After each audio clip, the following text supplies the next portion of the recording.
Hello to all. हमारा आज का वीडियो है मैमल्स के ऊपर। बहुत इंपॉर्टेंट टॉपिक है एनिमल क्लासिफिकेशन का। हम लोग आज इस वीडियो के थ्रू जनरल फीचर्स पढ़ने जा रहे हैं मैमल्स के। सबसे पहले तो आपको ये बता दूं कि जो मैमल्स की स्टडी होती है, स्तनधारियों का जो अध्ययन होता है, उसको हम क्या बोलते हैं? मेमोलॉजी कहते हैं। What we call mammalogy. स्तनधारियों के अध्ययन को मेमोलॉजी कहते हैं। और जो गोल्डन एरा ऑफ मैमल्स था, मतलब स्तनधारियों का जो स्वर्णिम काल था, वो कौन सा काल था? तो उसको हम क्या बोलते हैं? सेनोजोइक एरा, यानी कि सेनोजोइक काल स्तनधारियों का स्वर्णिम काल कहलाता है। नाउ ये जितने भी मैमल्स होते हैं, ये सब कैसे होते हैं? कॉस्मोपॉलिटन होते हैं। कॉस्मोपॉलिटन का मतलब है ये विश्वव्यापी है, सब जगह के ऊपर मैमल्स हैं और ये बहुत सारे आवासों के अंदर पाए जाते हैं। अब चाहे वो आवास जलीय हो, कुछ मैमल्स एक्वेटिक होते हैं, कुछ मैमल्स एरियल होते हैं, वायवीय होते हैं, कुछ मैमल्स वृक्षों के ऊपर पाए जाते हैं यानी कि आर्बोरियल होते हैं, और ज्यादातर मैमल्स जो होते हैं वो कैसे हैं? टेरेस्ट्रियल है, यानी कि कैसे होते हैं? स्थलीय। मतलब बहुत सारे हैबिटेट्स के अंदर, बहुत सारे आवासों के अंदर मैमल्स पाए जाते हैं। ये जो मैमल्स होते हैं वो क्या होते हैं? समतापी। आपने इससे पहले एक क्लास पढ़ा था एवीज, यानी कि पक्षी वर्ग। तो एवीज और क्लास मैमेलिया, ये दोनों ही क्लासेस जो है वो समतापी है, वार्म ब्लडेड है, यानी कि इनके शरीर का तापमान जो है वो बाहरी तापमान के अनुसार बदलता नहीं है, शरीर का तापमान कांस्टेंट रहता है। यदि मैं मैमल्स के शरीर भागों की मैं बात करूं, तो मैमल्स के शरीर को 4 भागों के अंदर बांटा गया है: सिर, ग्रीवा, धड़ और पूंछ। यानी कि I want to say head, neck, trunk and tail. Okay. और मैमेलिया क्लास का नाम मैमेलिया क्यों पड़ा? क्योंकि इनके अंदर सबसे इंपॉर्टेंट कैरेक्टर है, और वो कौन सा है? मेमोरी ग्लैंड्स का। यानी कि इनके अंदर क्या पाई जाती है? स्तन ग्रंथियां पाई जाती है। ओके। और ये जो मेमोरी ग्लैंड्स होती है, इनका क्या रोल है? तो मेमोरी ग्लैंड्स जो होती है वो यंग वन को नरिश करने के अंदर, पोषण देने के लिए काम में आती है। अच्छा, इनकी जो त्वचा होती है वो कैसी होती है? मोटी होती है। Skin is very much thick and it is glandular, यानी कि ग्रंथि युक्त होती है। शरीर के ऊपर बहुत सारी क्या होती है? ग्रंथियां। देखिए, एक तो मेमोरी ग्लैंड्स तो थी, स्तन ग्रंथियां थी, दूसरी श्वेत ग्रंथियां, यानी कि पसीना स्रावित करने वाली ग्रंथियां, यानी कि स्वेट ग्लैंड्स। और कौन सी होती है? तेल ग्रंथियां, सिबेशियस ग्लैंड्स, यानी कि आई वांट टू से ऑयल ग्लैंड्स। तो शरीर के ऊपर ग्रंथियां होती है और वो क्या करती है? अलग अलग प्रकार के स्रावन करती है। अच्छा, इनके अंदर जो मैमल्स होते हैं, एक बहुत इंपॉर्टेंट कैरेक्टर है कि इनके अंदर जो थॉरेक्स रीजन होता है और जो एब्डोमेन रीजन होता है, थॉरेक्स और एब्डोमेन के बीच में, यानी कि वक्ष और उदर के बीच में, इनमें क्या पाया जाता है? डायाफ्राम पाया जाता है। हिंदी में इसको तनुपट कहते हैं यहां पर। तो ये वाला तो कौन सा हो गया? वक्षीय, और ये वाला सिरा कौन सा हो गया? उदरीय। इन दोनों के बीच में क्या पाया जाता है? डायफ्राम। और ये डायफ्राम बहुत सारे फंक्शंस में मददगार होता है, जैसे कि श्वसन के अंदर, रेस्पिरेशन के अंदर। हम सब जानते हैं, सर्वविदित है कि ये रेस्पिरेशन में बहुत मदद करता है। मल त्याग में, यानी कि डिफिकेशन के अंदर, मूत्र त्याग के अंदर, यानी कि मिक्चुरेशन के अंदर, और प्रसव यानी कि पार्चुरेशन में भी ये मदद करता है। ओके। चलो, मैमल्स का एक बहुत इंपॉर्टेंट कैरेक्टर है कि इनके त्वचा पर क्या पाया जाता है? बालों का आवरण पाया जाता है। केवल एक ऑर्डर, जो आगे चलकर मैं वीडियो बनाऊंगा उसके अंदर बताऊंगा, केवल एक ऑर्डर है मैमल्स का जिसका कि नाम है सिटेशिया, जिसमें ये ब्लू व्हेल्स वगैरह शामिल होती है। केवल इनके शरीर के ऊपर बाल नहीं पाए जाते हैं, बाकी क्या पाए जाते हैं? त्वचा पर बालों का आवरण पाया जाता है। ये मैमल्स का कैरेक्टरिस्टिक फीचर है। अच्छा, मैमल्स के अंदर धड़ पर यानी कि ट्रंक रीजन जो होता है, उस पर 2 जोड़ी क्या पाए जाते हैं? पाद पाए जाते हैं, यानी कि लिम्स पाए जाते हैं। और ये जो लिम्स होते हैं वो कैसे होते हैं? पेंटाडेक्टाइल। पेंटाडेक्टाइल का मतलब होता है पंचांगुली युक्त, यानी कि प्रत्येक पाद के ऊपर 5 अंगुलियां होती है। कुछ जो एक्वेटिक मैमल्स होते हैं, यानी कि जो जलीय स्तनधारी है, उनके अंदर हाइंड लिम्स जो होती है, पश्चपाद, वो क्या होते हैं? एब्सेंट होते हैं। एक बहुत इंपॉर्टेंट कैरेक्टरिस्टिक है मैमल्स का, और वो है कर्ण पल्लव, यानी कि ईयर पिन्ना का पाया जाना। इनके अंदर क्या पाया जाता है, कर्ण पल्लव, एक्सटर्नल ईयर पाया जाता है, राइट। कर्ण पल्लव, जो ये कर्ण पल्लव होता है वो पाया जाता है। एलिमेंट्री कैनाल इनके अंदर कंप्लीट होती है। आहार नाल पूर्ण होती है, यानी कि एक सिरे के ऊपर मुख और दूसरे सिरे के ऊपर क्या होती है, गुदा होती है। एक सिरे पर माउथ, दूसरे सिरे पर एनस होता है। और इनके अंदर क्लोएका यानी कि अवस्कर क्या होता है, एब्सेंट होता है, राइट। अवस्कर एब्सेंट है, हाँ। लेकिन एक प्रिमिटिव मैमल्स हैं जिनका की नाम है प्रोटोथीरिया। प्रिमिटिव मैमल्स हैं जिनका की नाम है प्रोटोथीरिया। उन प्रोटोथीरिया के जो मैमल्स होते हैं उनके अंदर क्लोएका प्रेजेंट होता है, वरना तो जितने भी एडवांस्ड जो मैमल्स हैं उनके अंदर क्लोएका क्या है, एब्सेंट है। यदि मैं इनके अंदर दांतों की बात करूं तो दांत कैसे हैं, तो उसकी याद रखना, थीकोडोंट, गर्ददंती, यानी कि दांत जो है वो जबड़ों के सॉकेट्स में धंसे हुए हैं, बाहर नहीं निकले हुए हैं। ज्यादातर हिस्सा उनका जबड़ों में धंसा हुआ है, उसको बोलते हैं थीकोडोंट, गर्ददंती।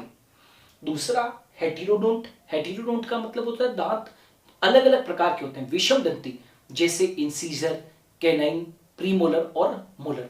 हम लोग जानते हैं कृंतक, रदनक, अग्रचवर्णक और चवर्णक, 4 प्रकार के। और डाइफाइडोंट मतलब दो बार दांत की उत्पत्ति होती है, एक तो दूध के दांत और एक परमानेंट दांत, यानी कि टेम्पररी टीथ और परमानेंट टीथ। ओके, तो ये टीथ के बारे में भी जानकारी रखिए।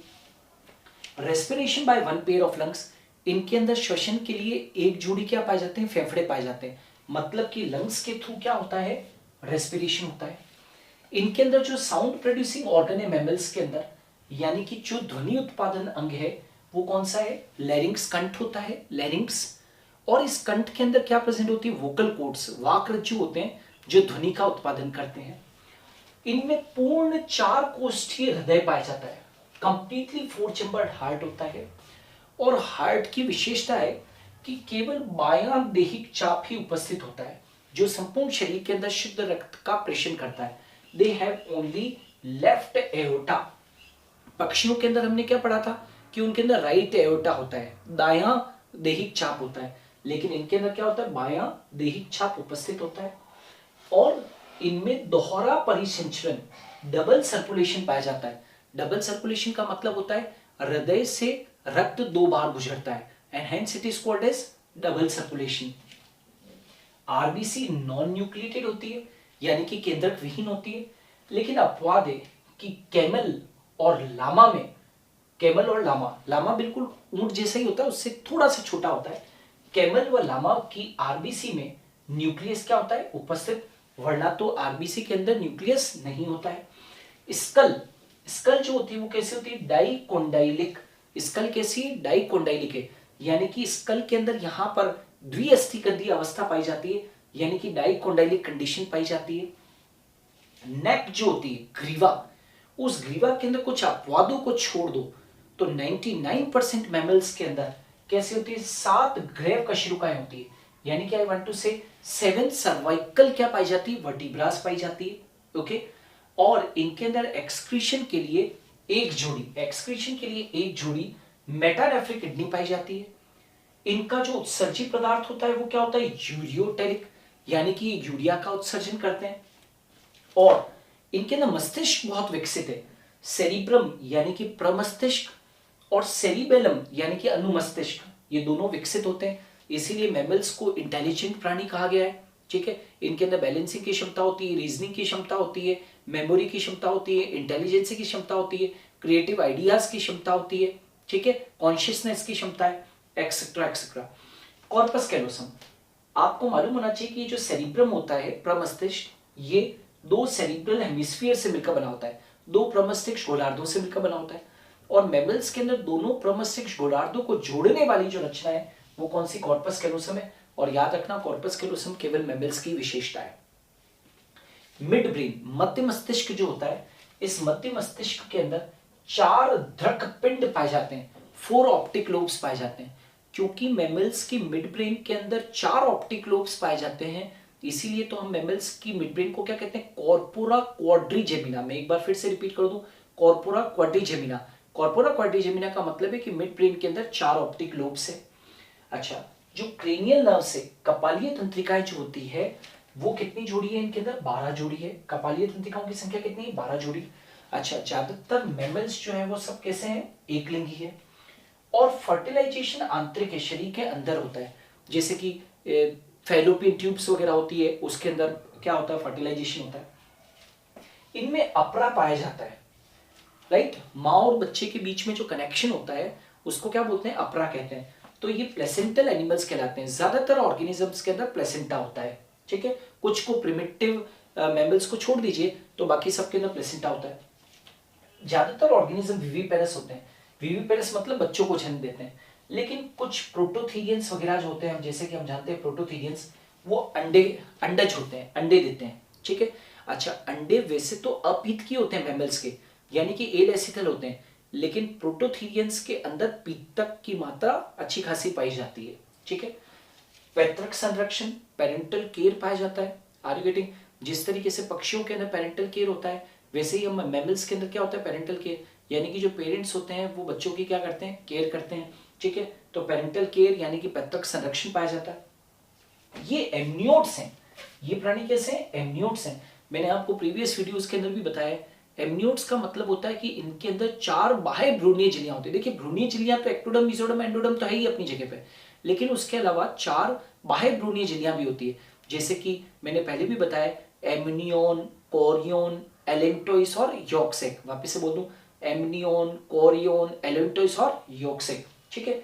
और हिपेटिक पोर्टल सिस्टम इनके अंदर प्रेजेंट होता है, यानी कि यकृत निवाहिका उपतंत्र, जो वाया सिस्टम है, जिसमें कि शरीर से आने वाली जो शिराएं होती है वो सबसे पहले हार्ट में न खुलकर पहले क्या खुलती है, लिवर में। लिवर में डिटॉक्सिफिकेशन, विषहरण होता है, टॉक्सिक सब्सटेंसेस को हटा दिया जाता है, और तब कहीं जाके ब्लड कहां पर पहुंचता है, हार्ट के अंदर। तो हिपेटिक पोर्टल सिस्टम इनके अंदर प्रेजेंट है। साथ ही याद रखना, इनके अंदर जो मिडिल ईयर होता है, मैमल्स के अंदर जो मिडिल ईयर है, मिडिल ईयर मतलब मध्य कर्ण जो होता है, उसके अंदर 3 अस्थियां होती है, मेलियस, इनकस और स्टेपीज। कौन कौन सी, मेलियस, इनकस और स्टेपीज। ऐसे याद रखिए, MIS, malleus, incus and stapes. और याद रखना अंत में कि मैमल्स के जो मेंबर्स हैं उनके अंदर परिवर्तन जो होता है वो कैसा होता है, प्रत्यक्ष होता है। यानी कि लार्वल स्टेज जो होती है वो क्या होती है, एब्सेंट होती है। तो आज के वीडियो के अंदर हम लोगों ने डिस्कस किया मैमल्स के जनरल फीचर्स को। हम लोग और भी वीडियोस लेकर आएंगे मैमल्स के ऊपर, जिसमें कि मैमल्स के क्लासिफिकेशन को हम लोग डिस्कस करेंगे, क्योंकि वो बहुत बहुत इंपॉर्टेंट है। सो नेक्स्ट वीडियोस के लिए इंतजार कीजिए, बहुत जल्द हम लोग मैमल्स के ऊपर, क्लासिफिकेशन के ऊपर वीडियोस लेकर आएंगे। So thanks a lot for watching मी। आप इसका स्क्रीनशॉट ले लीजिए ताकि आपको नोट्स बनाने में आसानी हो।